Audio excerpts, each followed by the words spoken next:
Muito bem. Dá. Vamos abrir Romanos capítulo 8, versículos 5 a 12, 5 a 13, para início da nossa reflexão matutina. O pastor Calixto veio com a sua inseparável pastinha 007. Ali, rapaz, tem uma arma poderosa ali dentro, calibre 66. Não é não, Calixto? É. Romanos capítulo 8, verso 5 diz assim a Bíblia: porque os que se inclinam para a carne cogitam das coisas da carne, mas os que se inclinam para o Espírito, das coisas do Espírito. Porque o pendor da carne dá para a morte, mas o do Espírito para a vida e paz. Por isso o pendor da carne é inimizade contra Deus, pois não está sujeito à lei de Deus, nem mesmo pode estar. Portanto, os que estão na carne não podem agradar a Deus. Vós, porém, não estáis na carne, mas no Espírito, se de fato o Espírito de Deus habita em vós. E se alguém não tem o Espírito de Cristo, esse tal não é dele. Se, porém, Cristo está em vós, o corpo, na verdade, está morto por causa do pecado, mas o Espírito é vida por causa da justiça. Se habita em vós o Espírito daquele que ressuscitou Jesus dentre os mortos, esse mesmo que ressuscitou a Cristo, Jesus dentre os mortos, vivificará também os vossos corpos mortais, por meio de seu Espírito que em vós habita. Assim, pois, irmãos, somos devedores, não à carne, como se constrangidos a viver segundo a carne. Porque se vivemos segundo a carne, caminhais para a morte, mas se pelo Espírito mortificares os feitos do corpo, certamente vivereis. Não sei se nós teremos tempo suficiente para destrinchar todo esse cabedal de versículos, né? Mas nós vamos ver até onde podemos ir. Ok, vamos só para retomar um pouco o último assunto, para não ficar meio vago, vazio. Todos os crentes são libertos da condenação no céu diante de Deus apenas por crer em Cristo.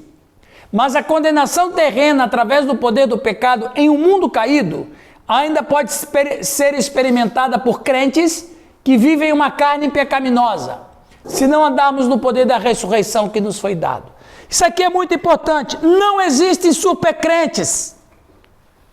Não existe. Nós somos seres muito interessantes. Nós habitamos no mundo caído. Mundo, eu quero me referir ao sistema.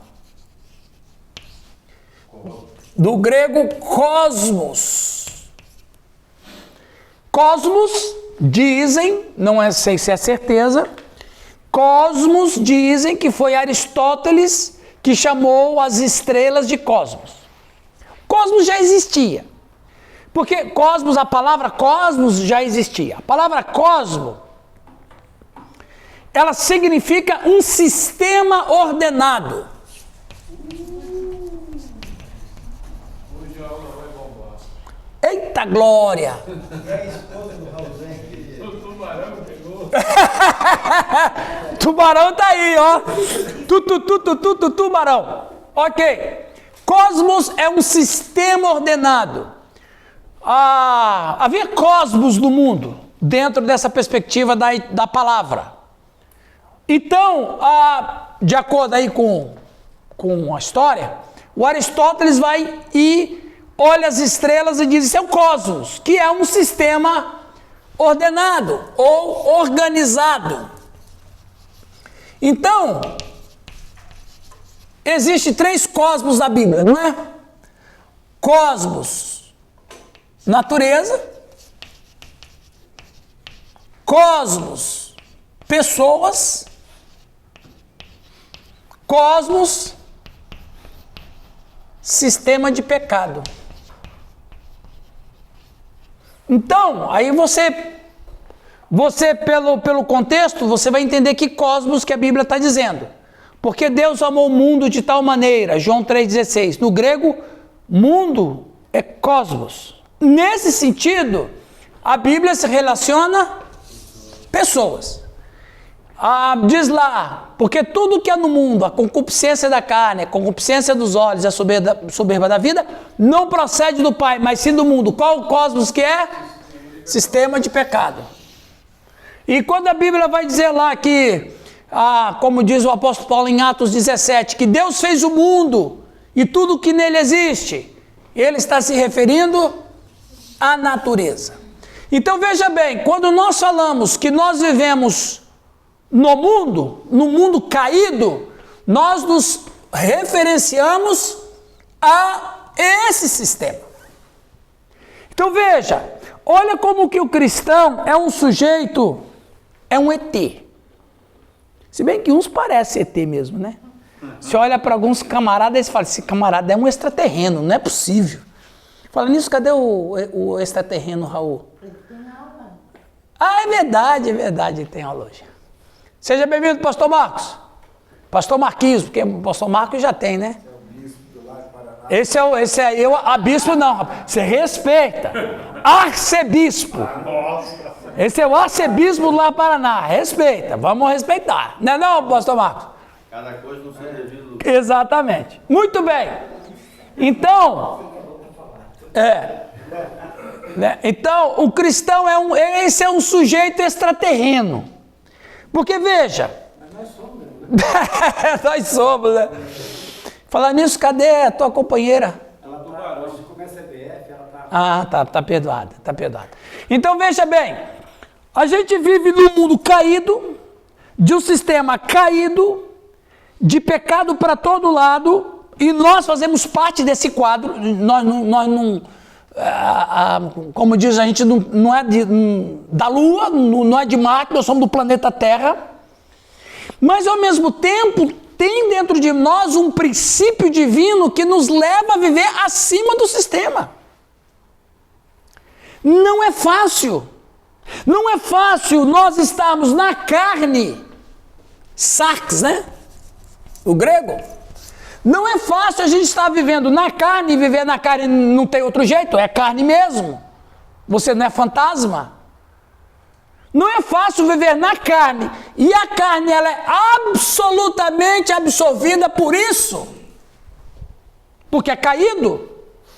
Mas ao mesmo tempo nós temos em nós um Espírito de Deus que nos leva a viver acima desse... Veja bem, olha a dinâmica da fé cristã. Nós cristãos precisamos viver acima desse sistema, mas ainda assim com o corpo preso no sistema. Dá para entender isso? Olha que coisa mais difícil, gente. Nós vivemos no sistema, nós estamos no sistema, nós fazemos parte desse sistema, mas ao mesmo tempo temos que viver acima dele. É como que se você quisesse respirar no mar ou no rio, como se você quisesse respirar, mas você não dá para subir muito porque tem uma bola de ferro preso no seu tornozelo. Exatamente essa a nossa sensação. E é exatamente essa a nossa luta, e é exatamente essa cruz que Jesus Cristo disse. E assim, se alguém quer vir após mim, negue-se a si mesmo, tome sua cruz e siga. Então, qual é a cruz? É a sogra? Não. Tem uns que não é? Não é a sogra, a cruz é esse quadro que eu estou tentando pintar para vocês, que não é fácil. E exatamente isso que Paulo disse. Então, olha lá. Ops.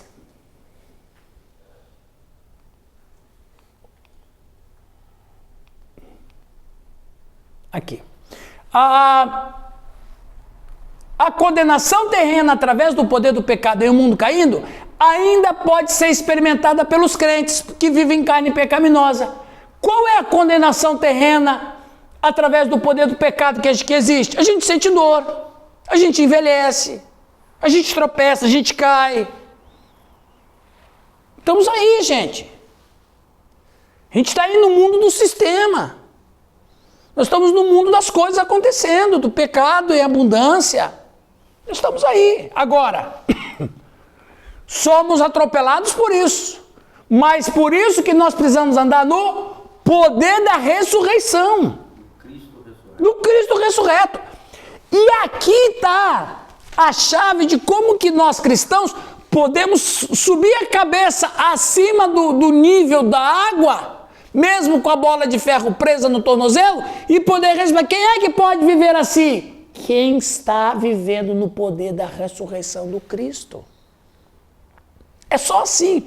E esse esforço que eu tenho de viver aqui, não é por mim mesmo, é o Espírito de Deus que me ajuda. Ele me faz flutuar. Ele me levanta.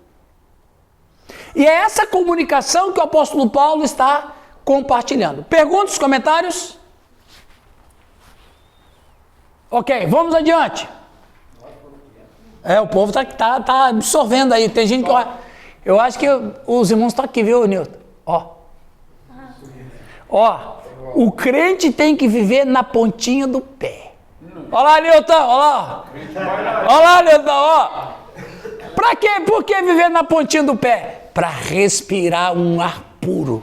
Crente bailarino. Crente bailarino. Crente bailarino foi muito boa. Falice, cadê sua esposa?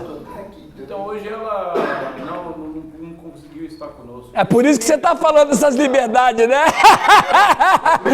Rapaz, hoje ele tá... Ô Nilton, como é que foi a semana passada? Você está gostando? Sussurrando! Sussurrando! Aí ela falou assim, por isso que ele está hoje todo animadinho aí, né? Tá livre. Rédeas soltas, esse menino vai longe. Aqui, agora, ele afirma enfaticamente que a libertação daquela carne pecaminosa é através do poder do Cristo ressuscitado. Quem nos livrará do corpo dessa morte? Perguntou ele em Romanos 7. A resposta é Jesus. O poder da ressurreição de Jesus está dentro de nós. Isso aqui que é maravilhoso.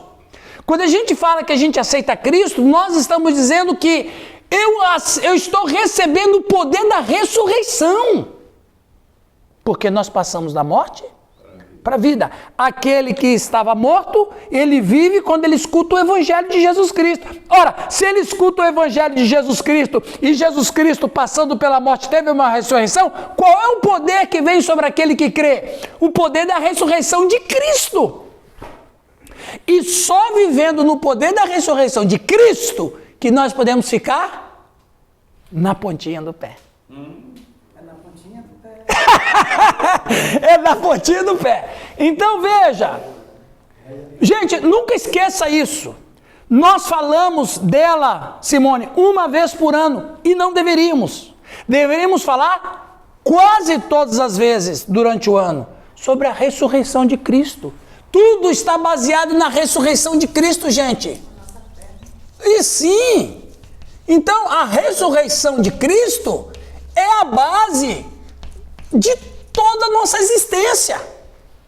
Porque, veja bem, quando o primeiro Adão pecou e trouxe a desgraça e trouxe a morte, o último Adão que veio é no poder da ressurreição dele, porque morrer, qualquer um poderia morrer.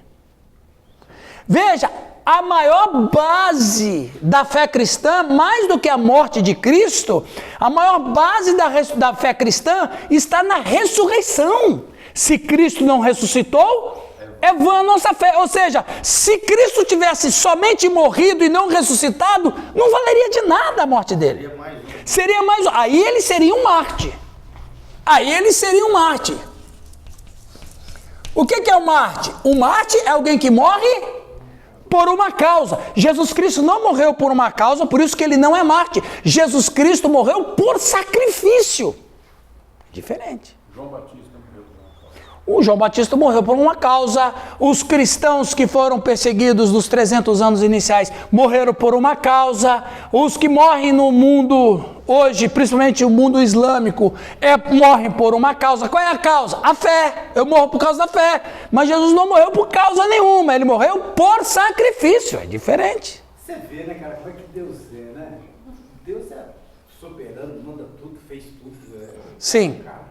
Aí faz o ser humano lá, ele peca, aí traz um cordeirinho para ele matar, para dizer que o filho dele viria, tudo na linguagem humana. Tudo na linguagem humana, porque tudo que aconteceu é na terra, entre os homens. E tudo na providência divina. E mais, Newton, é o que ele falou. E a coisa mais interessante é o seguinte: foi o homem que pecou, o homem que tem que dar um jeito nisso aí.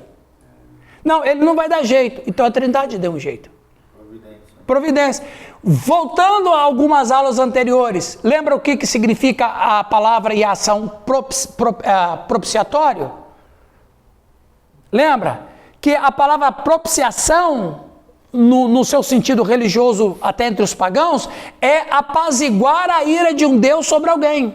Então, quando uma pessoa se sentia que estava sendo punida ou penalizada por um Deus, ele levava oferta de sacrifício para apaziguar a ira desse Deus sobre ele. Esse ato se chamava propiciação. A Bíblia fala, e a gente discutiu isso, só retomando por causa da fala do Newton, muito bem feita, a Bíblia diz que Deus ofereceu a propiciação. Veja, é Deus que oferece a propiciação, quando na verdade deveria ser o Sérgio. Porque na ideia da palavra propiciação é essa: é a pessoa que se sente punida, ele leva uma oferta para o propiciatório para aplacar a ira desse Deus. Isso no paganismo. Na fé cristã, é Deus quem faz aquilo para ele ficar satisfeito. Meu Deus! Quer dizer, como o Romualdo não tem condição de fazer isso, ô Romualdo, eu estou irado para você. Eu estou irado com você. Muito irado com você. Na verdade, eu quero pulverizar você, eu quero destruir você. Você é rebelde. Você é rebelde comigo. Eu preciso me acalmar. Toma aqui, ó. Dá para mim.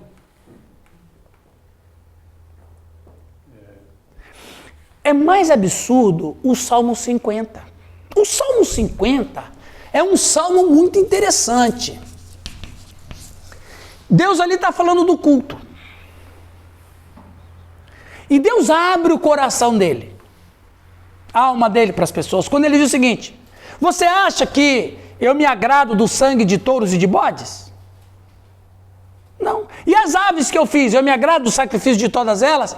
Não. Aí ele vai dizer, por quê? Porque já são minhas. Como é que você oferece uma coisa para mim que já é minha? É a fala do Newton. Como é que vocês vão oferecer para mim o que já é meu? É o propiciatório. Era o Newton que tinha que dar um jeito de consertar a ira. Era o Alex que tinha que dar um jeito de consertar a ira. Mas nem o Newton nem o Alex tem condição de me apaziguar a ira. Então eu vou dar para você uma coisa que vai me apaziguar. Toma, Alex. Aí você devolve para mim. Aí o Alex devolve para mim. Agora, meu Deus do céu. Meu Deus do céu. Quer que eu leia? O quê? Eu acho que é o 12 e o 13, eu acho. Não, 7. Vai lá. Escuta, povo meu, e eu falarei, ó Israel, e eu testemunharei contra ti. Eu sou Deus, o teu Deus. Não te repreendo pelos teus sacrifícios, nem pelos teus holocaustos continuamente perante mim. De tua casa não aceitarei novilhos, nem bodes dos teus apriscos, pois são meus todos os animais do bosque, e as alimárias aos milhares sobre as montanhas. Conheço todas as aves dos montes, e são meus todos os animais que pululam no campo. Se eu tivesse fome, não te daria, pois o mundo é meu, e quanto nele se contém. Acaso, como eu carne de touros, ou bebo sangue de cabritos, oferece a Deus sacrifícios de ações de graças, e cumpre os teus votos com o Altíssimo. Veja bem, Deus, ele bebe sangue de touros? Não, mas por que ele se convencionou a isso? Pela sua fala. Eu vou dar aqui um paliativo, que simbolicamente vai ser um filho. Ou seja, transitório, né? Transitório, totalmente transitório. Eu vou dar um paliativo Sabe aquela história? Você faz de conta que se arrepende, eu faço de conta que te perdoo? É isso aí. Até a chegada do Filho. Então veja, aí Deus está dizendo, vocês acham que eu fico feliz porque vocês já dão para mim o que é meu? Mas tem uma coisa que Deus quer que Ele não tem. A única coisa que Deus não possui. Sabia que só tem uma coisa que Deus não possui? Não. Só tem uma coisa que Deus não possui. Não é pegadinha, não. Ele disse lá, exatamente. Olha lá, lê o finalzinho do texto lá, pastor Giovanni. Só o finalzinho. Só o finalzinho do último versículo. Qual é a única coisa que Deus não possui? Oferece a Deus sacrifícios de ações de graça e cumpre os teus votos para com o Altíssimo. O que é a única coisa que Deus não possui? Ações de graça. Gratidão. A nossa vontade. Aí entra arrependimento. Quer mais, Nilton? Você falou? Não. Quem falou gratidão? Obediência, gratidão. Percebe? Obediência. Esse é o livre-arbítrio? Ou como que os luteranos chamam o livre-arbítrio? Eu senti que quando você falou os luteranos... Não, peraí, eu preciso pôr a mão no coração. Doeu o coração. Não, meu coração pulou de alegria aqui dentro da minha alma luterana. É pra não errar. Porque o Martinho Lutero, que Deus o tem em bom lugar, Amém. e ele está me esperando. Eu senti assim que nós estamos acima, assim. Sim, pastor, por isso O nível hard. Elevado. O nível elevado. Vocês ensinam para nós mortais como que os luteranos. Eu senti assim. Sai da ponta do pé, pastor. Não, me segura. Me segura que eu estou subindo. Cadê o... Não. Fala, Simone. Como é que chama? Não, o livre-arbítrio. Como que você... Não, vocês estão certos, porque nós cremos no livre-arbítrio também, entendeu? Não, estou brincando. Na doutrina luterana, o livre-arbítrio não é total. Na doutrina luterana, o livre-arbítrio, ele é, não vou dizer metade, mas ele não é total, ele é parcial. Por exemplo, qual é o livre-arbítrio qual é o único livre-arbítrio que nós não temos? Fazer escolhas entre o bem e o mal. Nós não temos essa condição porque nós somos escravos do pecado. Então, na doutrina luterana, o homem escolhe ser menos ruim. Ele nunca escolhe ser bom. Ele escolhe ser menos ruim. Errar menos. A outra parte que chama de livre-arbítrio, que na teologia reformada vai chamar de livre-agência. Livre-agência, que são decisões que não envolvem juízo de valores. A única vez que o homem tem livre-arbítrio dentro da doutrina luterana, Simone, é quando ele vai fazer uma decisão para Jesus Cristo. Ok? Então, ele vai fazer uma decisão para Jesus Cristo, ele é escravo do pecado, ele está morto espiritualmente, mas quando ele escuta o Evangelho, e nesse exato momento, quando o Espírito Santo fala com ele, e a nossa base para isso é Atos 16, a conversão de Lídia, quando o Espírito Santo ilumina a mente dele, conforme Agostinho de Hipona, a mente iluminada, o coração com o Espírito Santo, a palavra sendo pregada, neste momento, dentro da perspectiva luterana, ele tem o livre-arbítrio. Esse livre-arbítrio superior, moral, de escolher o bem mesmo. E aí ele escolhe o bem. O supremo bem. Ele escolhe o bem. Beleza. Nesse momento, ele escolheu o bem, ele entregou a vida a Jesus Cristo. E agora? Agora ele não tem mais livre-arbítrio também. Porque ele entregou para Jesus. O nosso livre-arbítrio não está mais com você. Está na cruz. Ninguém. Por isso que a gente fala, o homem tem livre-arbítrio? Não, não tem. E na única vez que ele tem, ele perde. Não é que ele perde, ele devolve. E o ato, Simone, e eu achei que a sua pergunta foi excelente. O ato dele devolver o livre-arbítrio para Deus, acontece exatamente isso aqui, ó. Ou seja, quando ele devolve o livre-arbítrio para Deus, ele vive um verdadeiro culto. Que é o Salmo 50. que Deus quer de nós? Ações de graça. Ações de graça só pode ser através da vontade, que da doutrina luterana vai chamar volência. Olha que coisa mais linda, pessoal. Volição. Não é violência, não. Volência. Volência. Então, é volência, né? Ô, volência, né? Aí, ô Simone, a vontade agora, que é minha, que eu posso escolher. Eu tenho o Espírito Santo. O Espírito Santo está me iluminando. Eu agora posso escolher o certo e o errado. Quando eu escolho o certo, que é Jesus, eu pego e dou para Deus. E isso se chama culto. Essa é a dinâmica da fé cristã. Então, quando você encontrar um cristão que diz que ele está usando o livre-arbítrio, ou ele não é convertido, ou ele não entendeu. Porque nenhum cristão tem livre-arbítrio. A nossa vontade é fazer a vontade daquele que nos arregimentou. Gálatas 2:20, pastor? Poderia... Gálatas 2:20. Gálatas 2:20 é perfeito. Logo já não sou eu. No grego eu é ego. Ego é o que nós conhecemos por ego, que significa a pessoalidade. Eu gosto muito de falar isso. O problema nunca foi o ego da Suzy. Porque se a Suzy não tem ego, ela não é ninguém. Né, doutora Lé? Não é persona. Ela não é persona, ela não é nada. Ela é um sei lá o que ela é, um simulacro de ser humano, um ciborgue, Uma nuvem. um androide. Pastor, Só um instantinho, o problema nunca foi o ego. O ego, eu preciso ter nele. Porque a vontade só pode ser pelo ego. O problema sempre foi o egoísmo. Porque o egoísmo é um tipo de pecado chamado egolatria. Ou seja, a vida a partir de si mesmo.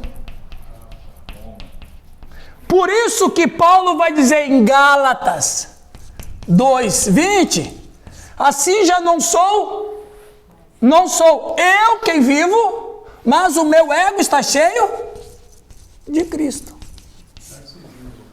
Ou seja, ele potencializa a minha pessoalidade. E quando o Espírito Santo em Jesus Cristo potencializa a minha pessoalidade, a minha vontade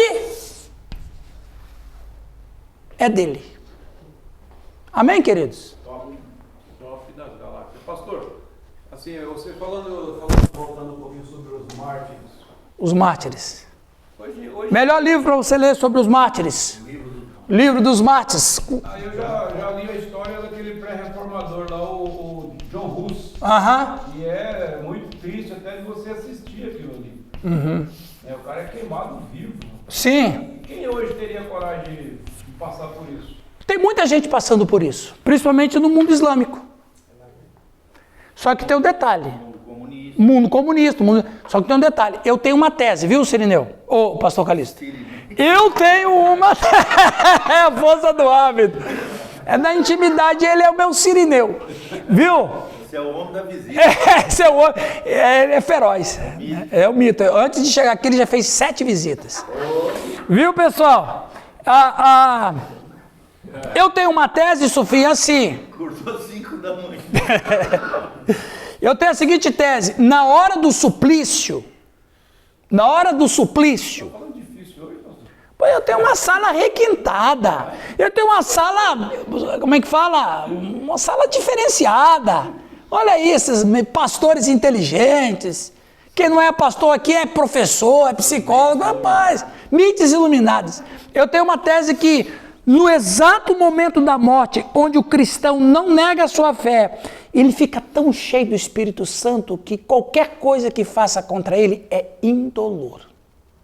Eu também tenho. Como é que é, pastor? Repete. Indolor. Qualquer coisa que façam para tirar a vida dele em termos de martírio é indolor. Pode ser fogo, pode ser a espada, pode qualquer tipo de infligir algum tipo de dor no processo da morte. Ele está tão cheio do Espírito Santo que ele não sente dor. Tanto é que o martírio é visto, não só no mundo cristão, mas no islâmico também, como uma espécie de virtude, dom de vida. Exatamente, é visto como uma virtude. Vou dar um exemplo raso aqui. Quando uma pessoa, vamos dizer aqui, pessoas que sofrem acidentes de motocicleta, que o camarada ou a moça ou o rapaz tem uma fratura exposta. Naquele momento ele não sentiu dor, e nem sente dor. A adrenalina está mil, ele não sente dor nenhuma. Ele vai sentir dor depois que baixar. Mas no exato momento do acidente e naquele processo do acidente, ele pode ver a perna dele toda arrebentada. Ele não sente dor nenhuma. Se isso acontece com coisas assim da vida, um acidente assim, imagina na hora da morte, onde o camarada, a mulher, o homem, não nega Jesus, pode rasgar o meu corpo. Como disse um evangelista do século XIX, se você cortar o meu corpo em 1000 pedaços, cada 1000 pedaços dele vai dizer, Jesus ama você. Um mártir morreu dizendo isso. Se você cortar o meu corpo em 1000 pedaços, cada pedaço vai dizer, Jesus ama você. Entendeu? Muito bem, saindo dos mártires, voltando para aqui. Então, a dinâmica da fé cristã é o nosso ego estar cheio do Espírito Santo. Ok? Aí, quando o Espírito Santo está cheio do nosso ego, o que acontece, Nilton? Se cresce. Exatamente, você vai respirar acima desse sistema. Não vai te abalar. Continuando. Alguém lê para nós, por gentileza? Qual? O próximo slide. O Marcos vai ler? A declaração de Paulo de em semelhança de carne pecaminosa é muito precisa. Se ele tivesse dito que Jesus veio em semelhança de carne, teria dado a impressão de que Jesus só pareceu vir em forma humana, mas não fisicamente, docetismo. Por outro lado, se Paulo tivesse escrito a frase como Jesus vindo em carne pecaminosa, ele teria atribuído uma capacidade de pecado a Jesus. Não. Jesus tinha verdadeira humanidade, mas sem pecado. Paulo manteve ambas as ideias em tensão. Veja que coisa interessante. Que coisa interessante. O Espírito Santo, presta atenção aí, Sérgio. O Espírito Santo gerou o ventre de Maria. Ou seja, o Espírito Santo trouxe a humanidade do Cristo. O mesmo Espírito Santo voltou a dar vida a ele na ressurreição. E esteve durante a sua vida. Esteve sempre juntos. Daqui a pouco vamos falar sobre isso, o próximo aula, muito interessante. Mas vamos lá. Então veja, o Jesus Cristo, ele veio em semelhança de carne incorruptível, mas não era pecador. Ele tinha que ser assim. Se a gente não crê nisso, nós estamos crendo ou num fantasma, que é o docetismo, ou estamos crendo numa figura humana pecadora como qualquer uma outra. Tá? Jesus Cristo veio, mas ele era próprio Deus. Aprendemos muito isso em Trindade, né? A Trindade foi muito especial. A lei pode fazer muitas coisas, ela pode nos guiar, nos ensinar, nos contar sobre o caráter de Deus, mas a lei não pode dar energia à nossa carne, ela pode nos dar o padrão, mas não pode nos dar o poder de agradar a Deus. Ok? Só para terminar aí, a capacidade do pecado não pode ser curada ou redimida. Preste atenção, nesse estágio de vida. A capacidade do pecado não pode ser curada ou redimida, mas apenas destruída. Deus pode salvar a alma, mas não tem a capacidade do pecado. Isso é impressionante. Vou repetir. Deus pode salvar a alma, mas ele não tira o pecado do ser humano. Está na carne, meu. Quando a gente se converte a Cristo, ok, a Simone agora converteu a Cristo, aí o Espírito Santo vai entrar no ser dela e vai... Não existe isso. Deus não vai fazer isso. Nós continuamos pecadores. Nós continuamos ainda em pecado. A alma está convertida, mas a carne, então quer dizer que se todo mundo, se Deus de fato fosse fazer assim, a Lari se converteu, aí Deus vai transformar a alma dela e vai tirar o pecado do corpo dela, então a Lari ia voltar a ser um bebê de novo. Impossível. Deus não vai fazer isso. Ao contrário, Ele vai usar até mesmo a nossa carne, a nossa fragilidade carnal, para nos elevar espiritualmente. Ok? Isso é importante, pessoal. E também não fazer depender dele. Né? Deus não nos tira a capacidade de pecar. Lembra?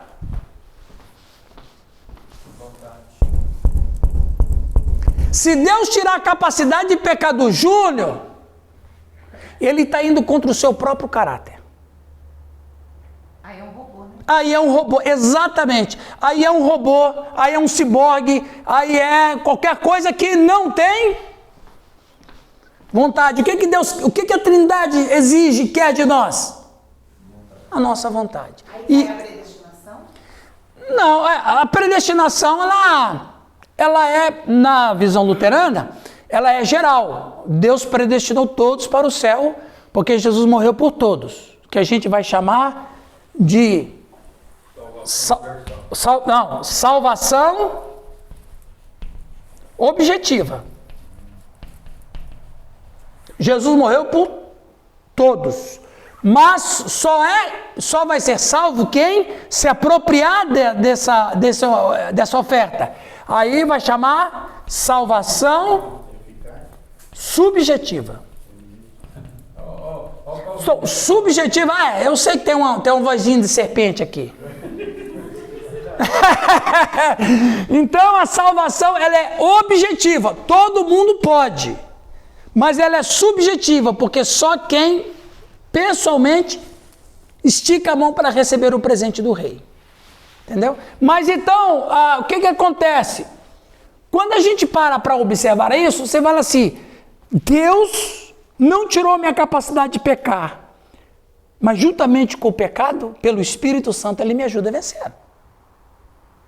Que Deus maravilhoso é esse? Aí você pode até pensar assim, Alex, o outro Alex.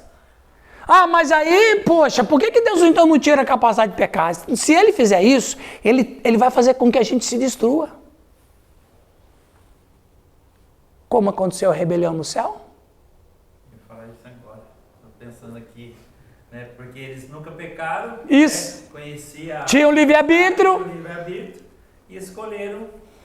E uma vez alguém me perguntou assim, pastor, mas como é que a terça parte dos anjos acreditou no Lúcifer? Ora, ninguém sabia o que era mentira, todo mundo vivia na verdade. Tudo que o Lúcifer falava era verdade. Mas teve uns caras lá que falaram assim, tem uma coisa estranha aqui. Então ali não tem mais livre-arbítrio, né? 2/3. Disseram não. Não, tem uma coisa errada aí, mas não vou entrar nesse assunto, é só para trazer aqui uma resposta. Então, Deus não nos tira a capacidade de pecar, senão alguém poderia pensar assim, você sabe que eu acho que eu também poderia ser Deus? Claro, lógico, claro, eu vou chegar nesse nível, ok? Com certeza. Oi? Mas assim, você falou que o Senhor, Jesus ele morreu por todos, né? Sim. Só que no próprio versículo 3:16, diz que para todo aquele que nele crê. Exatamente. Mas aí também você vê lá nas últimas ceias de Jesus, lá em Mateus 26, ele dizendo que ele derramou sangue em favor de muitos, porque nem todos acreditariam, né? Essa fala aí, viu, pastor Marcos, em favor de muitos, é simplesmente uma expressão idiomática. Por exemplo, como diz lá no Antigo Testamento, isso é uma questão da cultura oriental. Quando ele fala muitos, é tudo. Mas se é todo, ele vai ter que... Não, mas aí é uma expressão idiomática, é uma questão do idioma, é a questão da cultura oriental. Cultural, por exemplo, lá no Antigo Testamento, quando ele diz assim, farei uma aliança com muitos. Não é muitos, é todos, mas é só uma expressão idiomática, entendeu? Então, claro que quando Jesus disse, repete o versículo. Não, onde ele disse que no caso, quando derramou o sangue dele na hora da ceia, Aham. em favor de muitos. Exatamente. Então, esse muitos que ele fala numa linguagem extremamente, tipicamente cultural do judeu. Porque essa foi uma fala muito comum usada lá. Farei misericórdia até 1000 gerações dos que me amam. Mas até 1000 gerações mesmo? Mas do que ama Nem ele. existe, meu. Nem existe, é só uma expressão idiomática. Uma hipérbole. É uma hipérbole, exatamente. É uma outra maneira de dizer todos. Está em Mateus 26, 21. Isso, exatamente. Igual a última oração, né, de Jesus para os seus discípulos. Todos aqueles que o Senhor me deu, É, deu certo. exatamente. Fala, atenção. Todas as vozes agora silenciem, porque o representante das assembleias vai falar. Agora, até eu vou sentar, bicho, que até eu tô tremendo aqui. Presidente de campo. Fala, apóstolo. No caso que você está falando aqui, tem coisa que Deus abriu para todos, né? Lá fora Deus abriu para todos, deu para o pecador, curou, fez, mas tem coisa que não é para todos, né? É só para servo, na ceia. Daí ele falou assim, desejei muito comer essa ceia convosco, essa última ceia. Então não é para todos, só é para quem aceitou, né? Aquela é para quem de fato se apossou daquilo que ele ofereceu, né? As promessas de salvação é para todos, mas só vai experimentar quem crê, como o Marcos falou bem, porque Deus Universal, ou seja, potencialmente é para todos. sim, é graça, Eficazmente, exatamente. somente para Por isso que nós pregamos para todos. Falta, vocês pregam a doutrina luterana sem saber. Oh, eu sabia que ia chegar nesse nível, papaizinho, obrigado. O que? Eles estão entendendo. Eles estão entendendo? Luterano e Calvinista Ó. no começo andaram juntos, né? Aqui, ó, gratia, Depois do Calvin deu uma melhoradinha. E a todos quantos o receberam, Deus deu-lhes o poder. Aqui, ó, você sabe que a igreja reformada tem 4 solas, não é isso? Sim.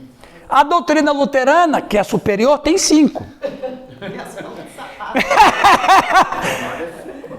Tá? Não, dá 4. Sola gratia, sola scriptura, solus Christus, Sola deu glória. Não, sola fedá. Mas o sola deu glória, ele não entra como uma sola oficial assim, porque 4 são potentes. Sola gratia, sola fides, sola scriptura e solus Christus. Isso aqui é o pilar da reforma. O que vem depois é coadjuvante, que aí que os reformados vão chamar soli deu glória, né? Que não entra no 4. O 4 são os pilares. Isso aí toda igreja protestante, principalmente, ela tem como pilar imexível. Qual a quinta da... Aí a doutrina luterana tem a gratia universalis, que entra nesse sentido de que a graça é para todos, mas somente quem crê. Não, mas realmente, eu vou falar sério, o Martinho Lutero foi um homem excepcional na questão até da educação, ensino...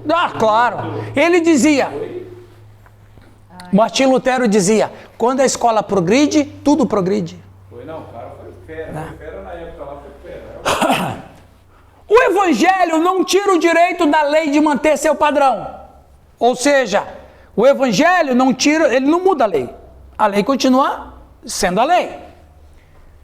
A lei é uma expressão do caráter de Deus, por isso que não muda. A lei é a expressão do caráter de Deus. Você quer saber como eu funciono? Está aqui. Esse é meu caráter. Deus nunca poderia mudar seus padrões, porque ele é imutável.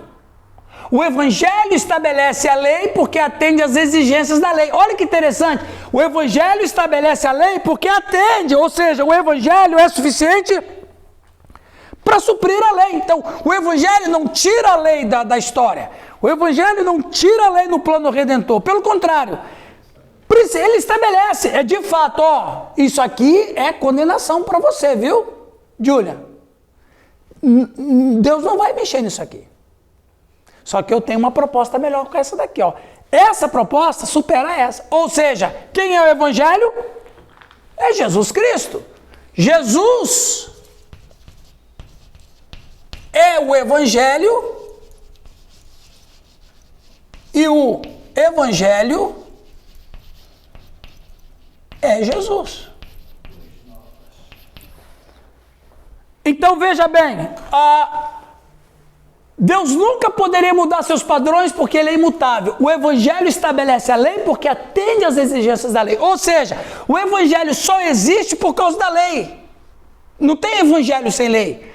Se bem que tem umas igrejas por aí que oferecem uma graça sem lei, né? Sim. Não tem aquele caminho da graça? Como é que é? Super graça. Não é caminhos da graça? Como é que é? É chamado de super. Estação da Graça, a igreja do Caio Fábio, Caminho da Graça. Então, a igreja lá do Caio Fábio, o Caminho da Graça, é uma graça estranha, porque é a única graça que tem um evangelho que não tem lei, que precisa do evangelho. É uma lei, é um evangelho meio flutuante assim, liberal. Então, Agora, quem segue o Evangelho realmente não transgride a lei, né? Quem segue procura andar de acordo, né? mas aí o Espírito Santo, eu não vou me... Aí que é, eu não estou mais debaixo da lei de Moisés, porque eu estou debaixo de uma lei superior. Qual é a lei superior à lei de Moisés? A lei do Espírito Santo. Então o Espírito Santo que habita no cristão, que vai fazer ele viver na ponta do pé, respirando acima desse oceano de maldades. Uma bobeirinha já bebe água. Exatamente. Aí uma bobeirinha, ele começa a beber água, ele levanta a mão, o Espírito Santo já levanta ele de novo. Entendeu? Sim. É diferente, não fica de pé, nada de costas assim. É só de costa, né? Esses irmãos é muito especial. Ele satisfez completamente a justiça da lei, já que ele cumpriu a lei em todos os aspectos. O cristão cumpriu a lei em todos os aspectos, porque estamos nele aí, Marcos. Então veja, ora, se Jesus cumpriu toda a lei, e eu estou em Jesus, aí nós vamos chamar isso de quê? Eu estou me apropriando dos méritos de Cristo. Quais são os méritos de Cristo? A sua perfeição diante da lei. Então, não é que eu me torno perfeito por mim mesmo, mas Deus me vê perfeito porque eu estou à sombra. Eu estou à sombra de quem é perfeito. Então, Em Cristo. eu estou em Cristo, nele. Então, quem é que pode cumprir a lei de Deus? Ninguém, mas teve alguém que cumpriu. Quem? Eu estou nele. E ele em mim. É uma fusão, é uma A teologia chama de união mística com Cristo. união mística com Cristo. A teologia luterana também fala isso, a união mística com Cristo, que é incompreensível. Sim, ô Sérgio. Que é incompreensível. Ele satisfeita, aqui já lemos, já que estamos unidos a Ele, Deus nos vê da mesma forma que Ele vê Jesus. Por isso que ele escuta a oração da Leia, ele escuta a música que o Reginaldo canta, ele ajuda o Marcos a pregar na igreja dele. Por quê? Porque a Trindade nos vê na pessoa do Filho. Que é perfeito. Eu estou à sombra dele, como se fosse um guarda-chuva, e eu estou debaixo desse guarda-chuva. Então, à sombra do Cristo, a Trindade me enxerga perfeito. Entende? Então, os favores dele para mim é isso. Não é nada mais do que isso, pessoal. Não é nada mais do que isso. Cristo cumpriu a lei por nós, teve uma vida perfeita por nós, morreu na cruz, mas ressuscitou porque ele era perfeito. E ele pega esses favores que ele conquistou na cruz. Vamos voltar lá, Romualdo, ao que eu falei? Romualdo, eu estou irado com você. Mas está aqui, ó. Está aqui meu filho. Se você acreditar nele, eu vou ficar em paz. É isso. Exatamente isso. Por isso que não tem força humana, por isso que não tem religião que possa fazer isso. Ninguém pode aplacar a ira de Deus. Só o próprio Deus que pode aplacar a ira dele. Olha que amor incompreensível. Ele mesmo dando o meio pelo qual ele vai se aplacar. Os favores de Deus em Cristo por nós, né? Deus pagou a penalidade por nossos pecados em Cristo. Então, na verdade, o que Deus iria fazer com a gente? Pecou? Extermina tudo, acabar tudo. O universo, vamos voltar ao que era, o que sempre foi. É até estranho falar assim. Mas não, o que Deus faz? Deus cria. Olha só, hein? Pontos para o sermão aí de domingo. Deus cria, salva e mantém. Deus cria, salva e mantém. Porque veja, manter a gente existindo custou caro. Viu, Alex? Você está vivo hoje porque alguém está mantendo a sua vida. É lindo aqueles 4 momentos, né, da história humana: a criação, a queda, a redenção e a glorificação. Ou também é chamado de consumação. Que é a mesma, termos intercambiáveis, redenção e... Então veja, preste atenção, irmãos, você faz um investimento em alguma coisa, você compra um carro caro, ou você ganhou um carro caro, vamos dizer assim, você ganhou um carro caríssimo, e você tem que manter ele. Você não pode vender, você não pode transferir, é seu e você tem que manter isso aí. Eu vou manter, a que custo isso? Tem um custo para manter isso. Então veja, Deus não deu, Deus não terceirizou o mundo. Ok, o homem se tornou rebelde, ok, vou passar para quem quer administrar isso aí. Não, ele mesmo administrou. Manter isso aqui custou caro. Manter tudo de pé custou o sangue de Jesus Cristo. Como diz lá em Colossenses, nele tudo subsiste, no grego é sustene a palavra. Os deístas tinham uma opinião contrária, né? Eles acreditavam que o mundo era como se fosse um relógio que Deus deu ordem e ele agora abandonou. É o deísmo, né? Existe 3 modos de crer, não é? Hoje eu tenho giz aqui, né? Deísmo e ateísmo. É o que o Calixto está dizendo. Teísmo, eu creio que Deus criou e sustenta. E quando a gente fala assim que Deus criou e sustenta, Sérgio, parece que é uma coisa tão assim, banal. Sustentar isso aqui, sustentar esse sistema de pecado, sustentar esses pecadores rebeldes, não é fácil e não é barato. Eu creio que Deus criou e sustenta. Isso é ateísmo. Deísmo, que surgiu no século XIX na Inglaterra, é a ideia de que Deus criou e abandonou a sua criação e tudo veio por via da seleção natural. Na verdade, você sabe por que surgiu o deísmo? Alguém sabe aqui? Você sabe, Giovanni, por que surgiu o deísmo? Tentativa cristã de conciliar a ciência. Sim, mas teve uma razão. E essa razão é muito desconhecida. Os teólogos liberais ingleses do século XIX queriam que a ideia deles fosse aceita na Inglaterra. Só que, meu amigo, quem é que manda na igreja da Inglaterra? A rainha. A rainha era cristã até o fio de cabelo dela. Cria na criação. Cria no teísmo. Como é que os caras vão chegar e dizer assim? Esse negócio é o seguinte, não tem nada de criação. Na época de 1859, quando Darwin lançou o livro A Origem das Espécies, a sobrevivência do mais forte pelo mais fraco. Como é que os caras vão colocar isso que os caras podiam ir para a cadeia ou ser banidos da Inglaterra? A rainha não ia aceitar isso. Então o que eles inventaram? Deísmo. Não, rainha, Deus criou mesmo.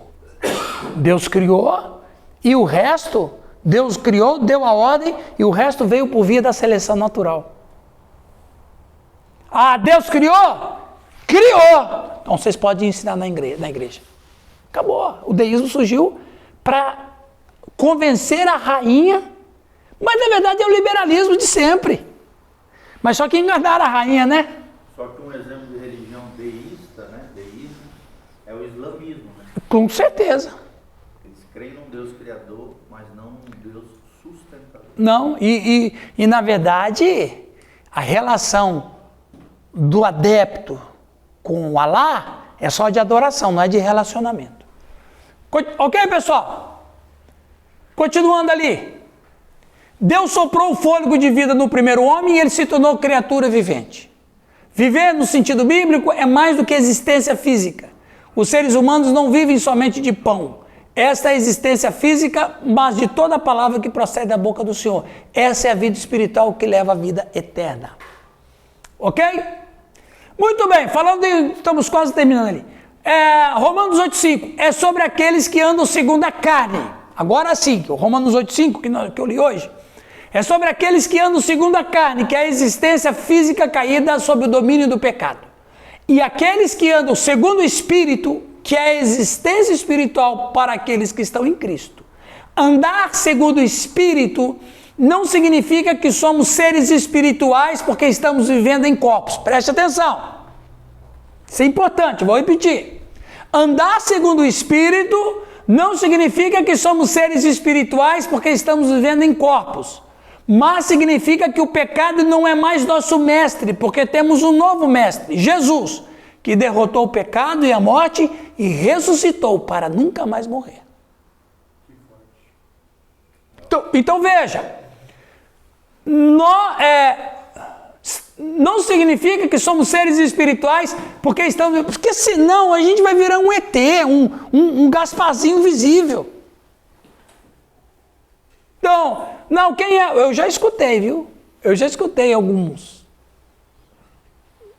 jargões por aí nesse mundo, nesse arraial evangélico.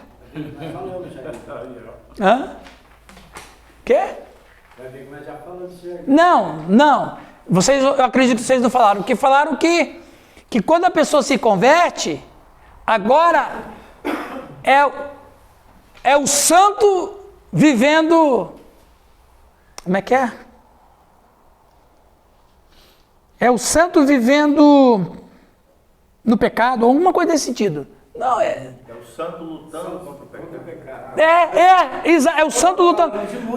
Meu! É o santo lutando contra o pecado. Então, eu estou nesse nível aqui. Não, nós somos, ao contrário, nós somos pecadores revestidos do Espírito Santo para viver uma vida santa. Eu acredito que é o inverso disso aí. Porque se eu for, claro, santo, todo aquele que é habitado pelo Espírito Santo não é um santo na hierarquia, como se fosse na hierarquia católica. Não é nesse tipo. Hã? É um santo que luta contra o pecado. Então o que eu sou? Eu sou um pecador que tem o Espírito Santo que me ajuda a viver nesse sistema. Porque se eu inverter isso, eu vou começar a me cobrar. E aí a minha fé cristã pode... Se for o Espírito Santo, deixa em viva voz aí, viu? Não, é a minha visão, viu? É a visão que eu tenho. Pelo que eu... Aleluia. Amém, viu, Alex? Eu tava com medo de ser um forrozão aí. Então quer dizer que se eu pôr na visão, eu sou um santo lutando contra o pecado, eu sei o que quer dizer essa frase. Mas ele flerta com uma vida muito sob pressão de que eu não posso errar nunca. Esse é o problema. Porque se eu sou um ser superior que luta contra o pecado, mas eu sou pecador ao mesmo tempo e eu vou cair, isso pode me causar um dano na minha fé. Então, qual é o melhor caminho da gente ensinar? Que todos somos pecadores, novas criaturas, pessoas que estão na carne, todo mundo que está na carne está em pecado no sentido, não praticando pecados, porque uma coisa que eu tenho batido direto é pecado, isso. E pecados. Então, quando fala assim, eu sou um santo que luta contra o pecado, então parece que eu já não estou mais nessa esfera. E eu estou nessa esfera, estou preso nela. Então, é melhor, eu acredito que é melhor a gente ensinar, eu sou um pecador, que estou na graça de Deus, a graça de Deus está em mim. Porque se eu inverter essa posição, que eu sou um pecador em primeiro lugar, então quem eu sou? Eu sou um pecador redimido, como você disse. Eu sou um pecador arrependido. Não, eu sou um pecador que estou cheio do Espírito Santo para me ajudar a viver. Não o contrário. Sou um pecador triunfando sobre o pecado pela graça. Pela graça de Deus. Então, porque se eu inverter, eu vou cair nisso aqui, ó. Andar segundo o Espírito não significa que somos seres espirituais. Porque quando eu falo assim, eu sou um santo lutando contra o pecado, é quase dizer, eu sou um ser espiritual só e que luto no mundo da carne. Não vou dizer. Dá uma ideia de perfectibilidade. Não, pior. Flerta com o gnosticismo. Vocês já estudaram sobre gnosticismo, né? Então o gnosticismo dividiu o homem em 3 partes, não é? Não, é por isso que eu não creio. Isso aí é gnosticismo. Os ílicos, os pneumáticos. Eu acho que é daqui que o Calvino tirou a predestinação. E os psíquicos. Então, os ilicóis são os carnais. Os carnais não têm salvação de jeito nenhum. Eles já estão condenados ao inferno. São os carnais, os ilicóis. Os pneumáticos são aqueles que podem alcançar a salvação se eles lutarem para ter o conhecimento secreto. Para ter o conhecimento secreto, aí não vou entrar nesse detalhe, que é só uma aula só para falar disso. Mas tem os psíquicos. Os psíquicos são aqueles que nasceram com o conhecimento secreto e estão salvos independentemente do que acontece na vida dele. Aí eu brinquei com um amigo meu, calvinista. Você sabe quem é o pai da doutrina da predestinação? Os gnósticos. Só para tirar sarro dos caras. Então veja. Seriam mais ou menos mestres iluminados. Mestres iluminados, seres iluminados e tal. Então, quer dizer, os ílicos, olha que perigo, os ílicos são carnais, eles vivem no mundo, o mundo é matéria é má, de acordo com o gnosticismo. É o neoplatonismo. Ok, isso é o que eles ensinam. Agora, se eu digo assim, eu sou um ser espiritual e que luta contra o pecado, eu quase, não estou dizendo que eu quase flerto com o gnosticismo, nessa esfera dos psíquicos. Por isso que é bom estudar, pessoal. Para não ficar falando coisa aí que as pessoas acham bonito, poético, romântico, mas às vezes pode ser uma heresia. Tem um louvor da harpa que nós vamos ter que tirar, viu? Tu vê aquela distinção que falam muito hoje em dia sobre tecnose, ruiose, essas palavras? Sim, tudo isso são derivados da gnose, do gnosticismo. Então, sim. você é contra isso? Sim, sou totalmente. Você usa muito, né? Sim, tem muito. Sim, tem. Eu tenho um folhetinho que eu fui convidado para participar de uma palestra de gnose. Eu não fui, eu iria. Eu não fui porque era um dia que eu não podia ir numa cidade distante. Se fosse o caso, eu iria, porque é bom você participar dessas palestras. Sim, Marcos? Não, aquele louvor da harpa lá que diz que era um pecador, andava sem Jesus. Não, aí tá certo, aí. Era um pecador, andava sem Jesus. Tá certo isso aí? Tá certo? Claro. Antes de Jesus, né? É assembleiano, velho. É assembleiano, rapaz. Ou também aquele hino do cantor cristão, 396, o hino do cachorro cego. Conta lá. Você sabe, né? Ó, cão cego. Então, esse também. É o hino do cachorro cego. Ó, cão cego. Não, na verdade é quão, né? Ó, com cego eu andei. É a mesma coisa. Então, 169, isso aí da harpa dos pentecostais. olha, dos pedais, tá provocando você.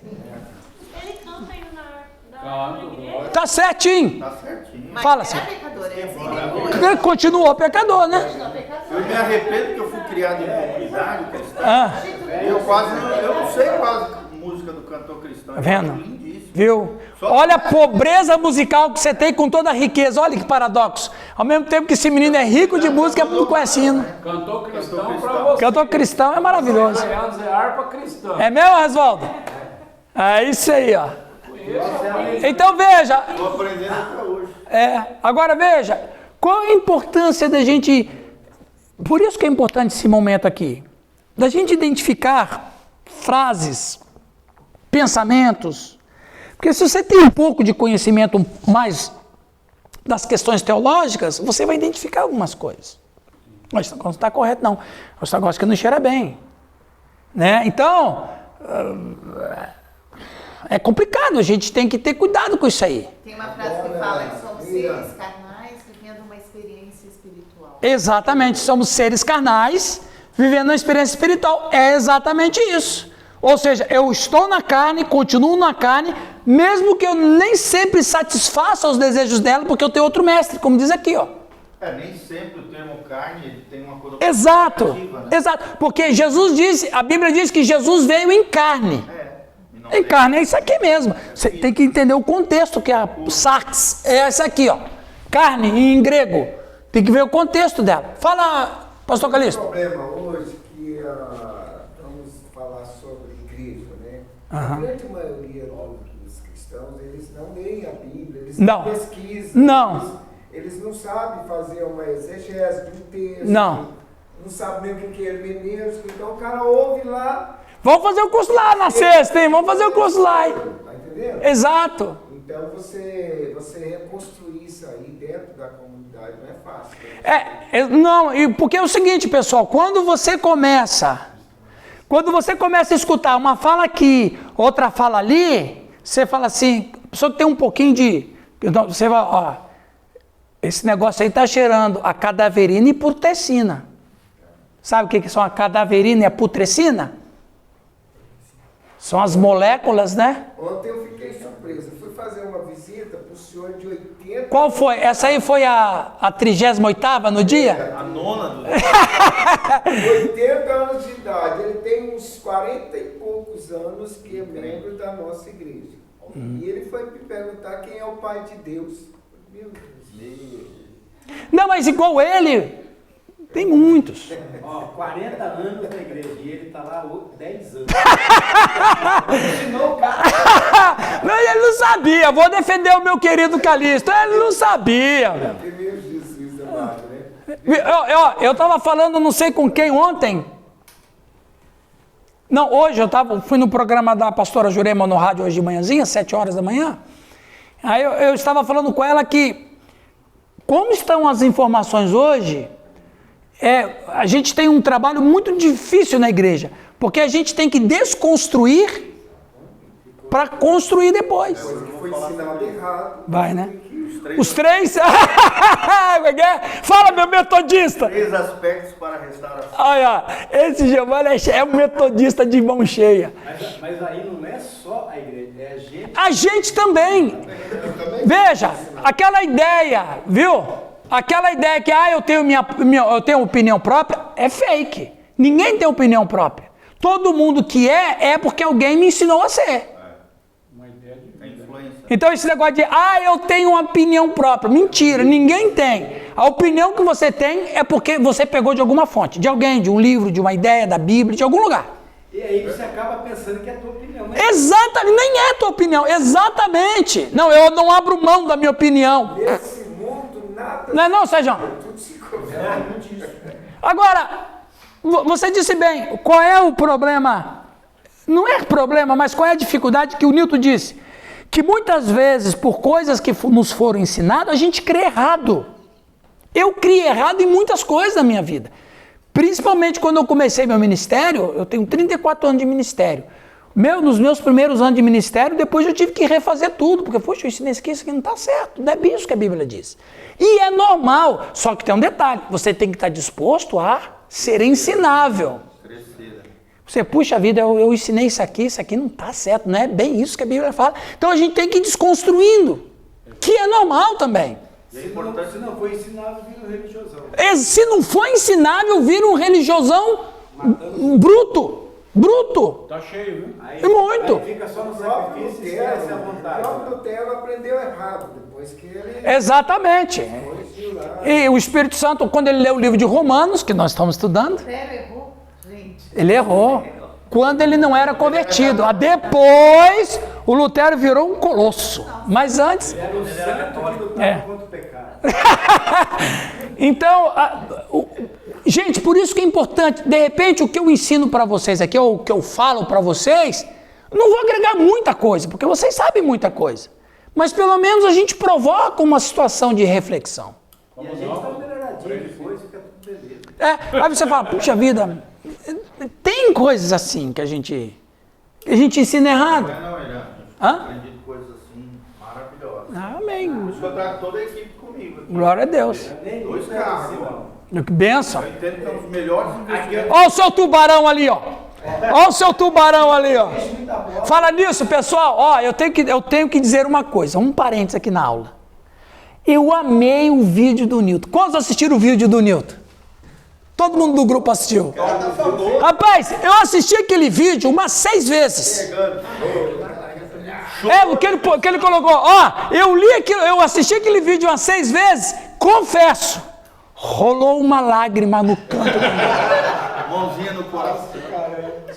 Rapaz, rolou. Eu senti uma lágrima aqui, ó.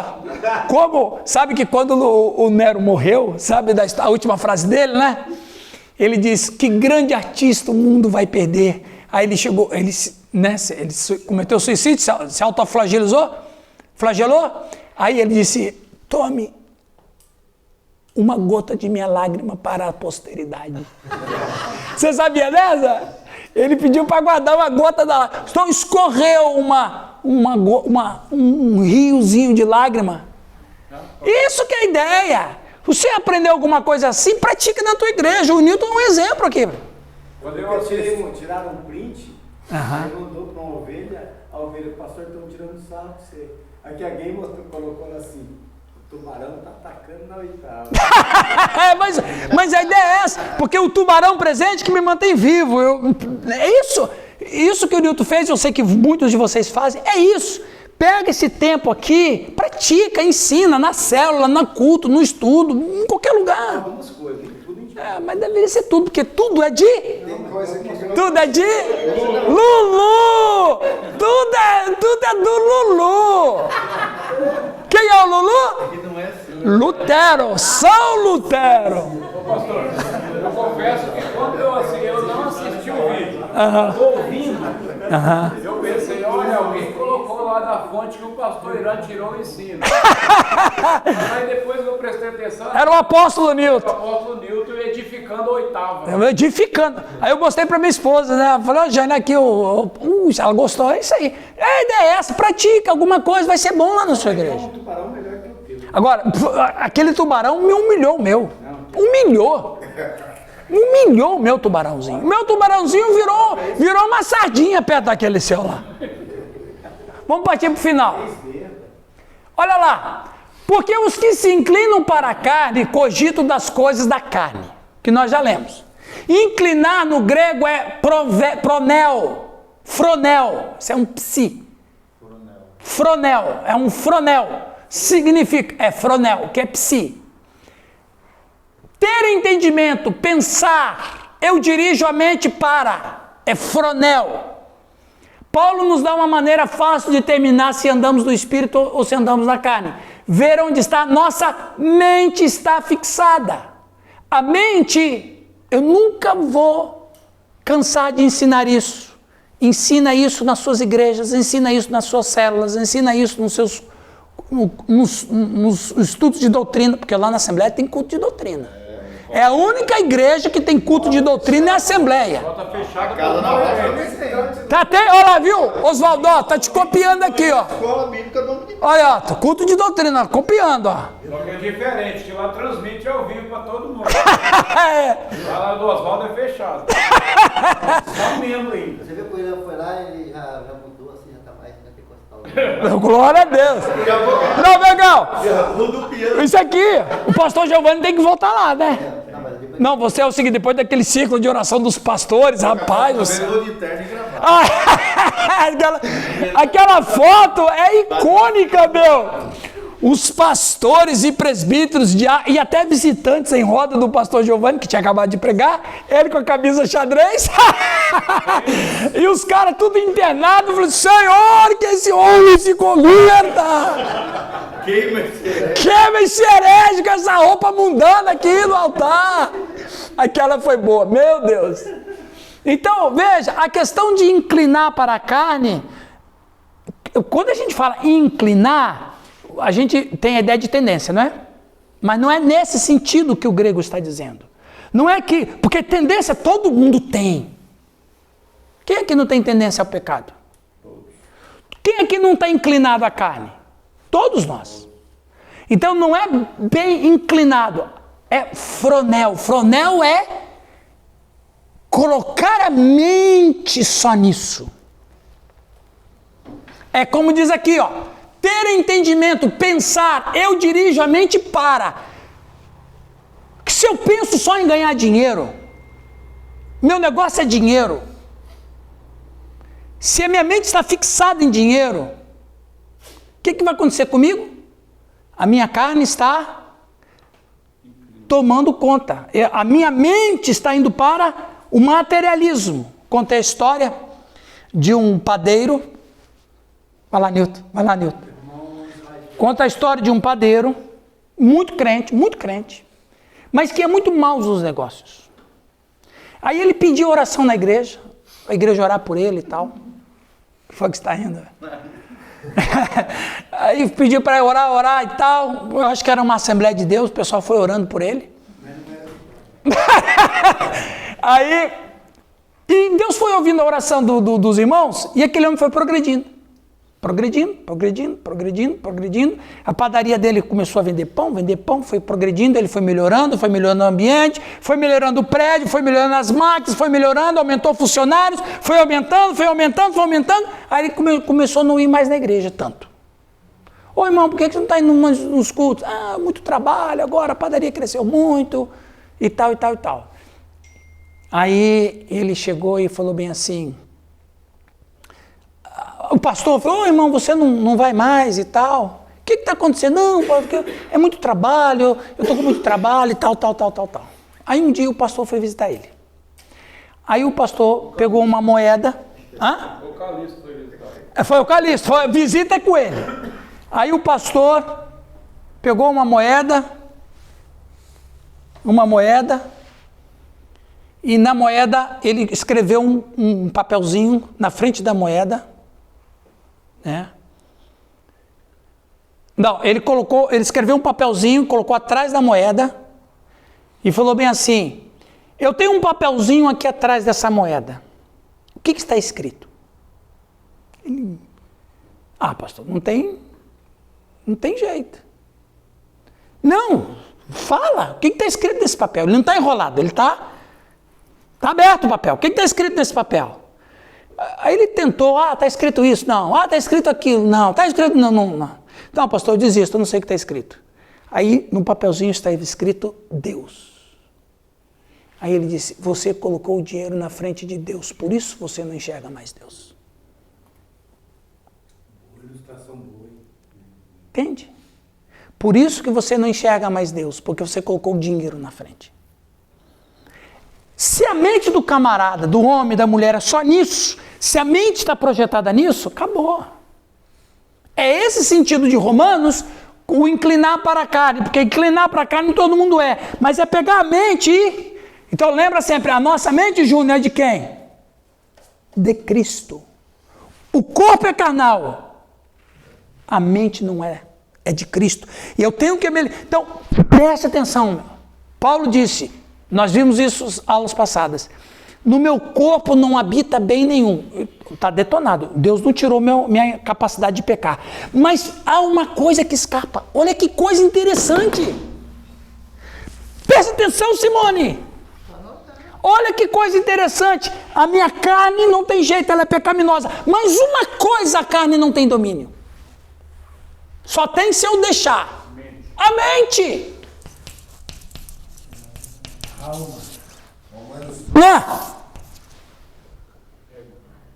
A mente é a única coisa livre.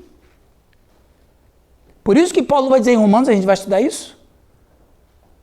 Transformai-vos pela renovação da vossa mente. Ou seja, a mente é o escape que nós temos, do qual o nosso corpo carnal e habitando o mal nele, pode ser refreado. Córtex frontal. Eu sei. Muito bem, vamos tomar um cafezinho?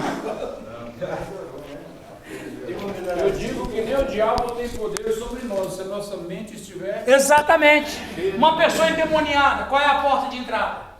Amém. Falando nisso, fizeram uma visita ontem, expulsamos os demônios. Eu e o presbítero. Olha, Oswaldo, você fez o curso com o Oswaldo? Claro. Ah, eu sabia. Eu e o presbítero. E ele se converteu? Quem? Família.